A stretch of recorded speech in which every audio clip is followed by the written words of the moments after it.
melarikan diri atau menghilangkan barang bukti. Jadi kasus ini kasus termasuk kriminal berat ya, pemerasan. Jadi Nikita Mirzani ketika dipersangkakan kasus pemerasan, dia termasuk melakukan tindak kriminal berat. Apa itu? Ya pemerasan. Pemerasan itu ada dua, pemerasan secara halus.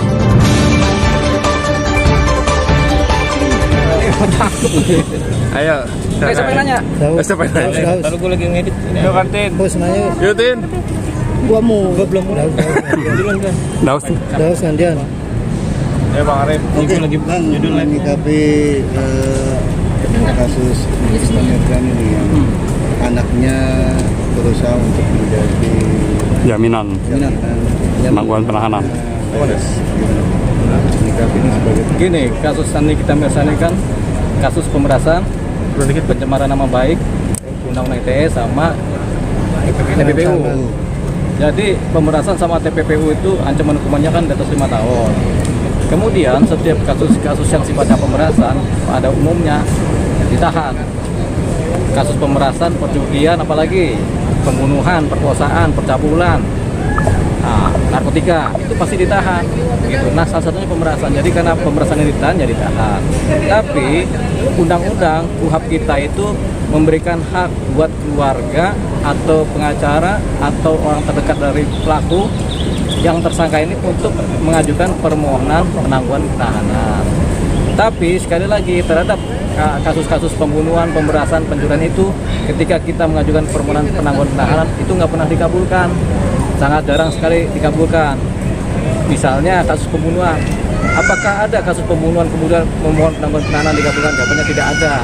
Sama halnya dengan kasus perjudian, sama halnya dengan kasus pemerasan.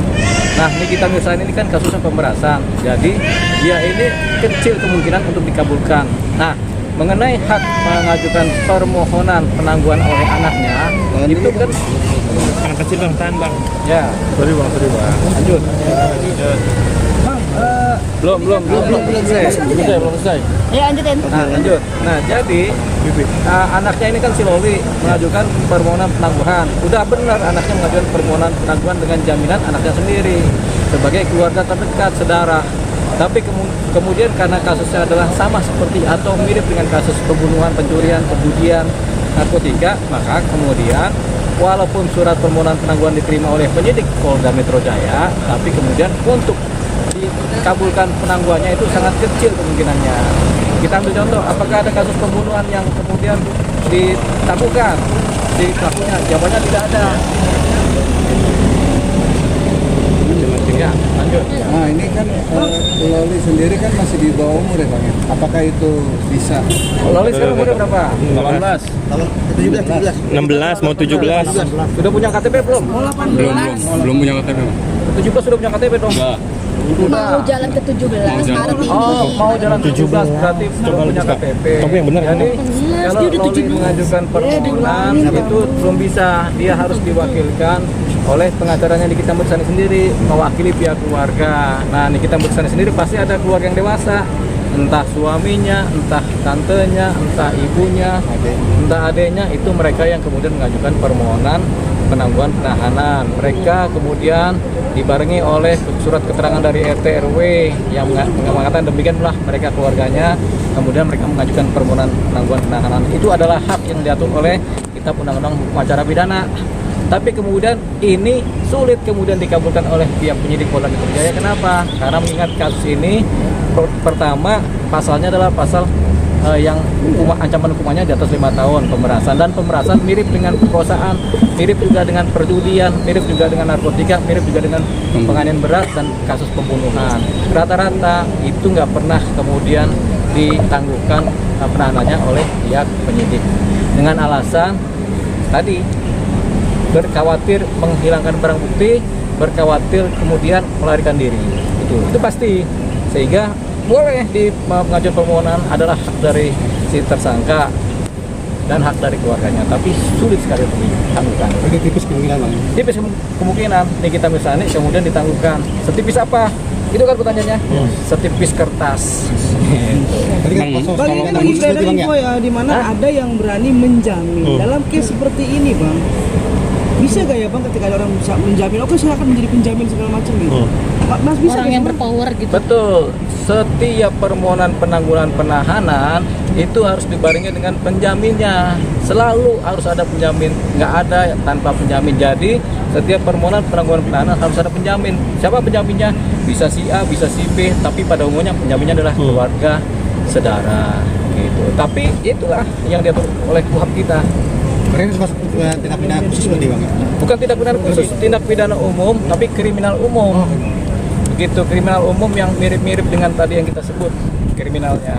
Sekalipun dia berduit bang, punya kuasa. Duit nggak punya kuasa di dunia ini kan. Nggak tahu ya, tapi duit rasa-rasanya nggak punya kuasa gitu. Berarti sama kayak Fadel dong bang? Sama kayak Fadel. Padahal kan kasusnya kan percabulan atau aborsi kan. Itu juga sama-sama kasus yang nggak bisa ditangguhkan, begitu sama posisinya Nikita Mirzani. Itu karena kategori hukumannya di atas 5 tahun. Pertama itu, kedua memang kita sudah sepakati dari zaman dulu tuh kasus-kasus yang seperti ini memang nggak bisa. Pertanyaannya apakah ada kasus perjudian yang kemudian bisa ditangguhkan? Jawabannya tidak ada. Kalau ditangguhkan, yang kena penyidiknya sama pimpinannya. Artinya tidak ada jurisprudensi kan? Bukan tidak ada jurisprudensi karena ada kesepakatan, dan memang kasus seperti ini memang dua tadi dikhawatirkan melarikan diri atau menghilangkan barang bukti. Jadi kasus ini kasus termasuk kriminal berat ya, pemerasan. Jadi Nikita Mirzani ketika dipersangkakan kasus pemerasan, dia termasuk melakukan tindak kriminal berat. Apa itu? Ya pemerasan. Pemerasan itu ada dua, pemerasan secara halus, pemerasan secara kasar. Pemerasan secara kasar itu dengan ancaman membunuh, dengan ancaman kemudian menculik, dengan ancaman membakar rumah, itu pemerasan secara kasar. Pemerasan secara halus dengan cara iming-iming cerita. Ayo nanti supaya nanti kita nggak ceritakan keburukan Anda di publik. Nah itu secara halus. Pemerasan secara halus diperas. Anda bayarlah supaya saya nggak buka mulut. Itu pemerasan secara halus.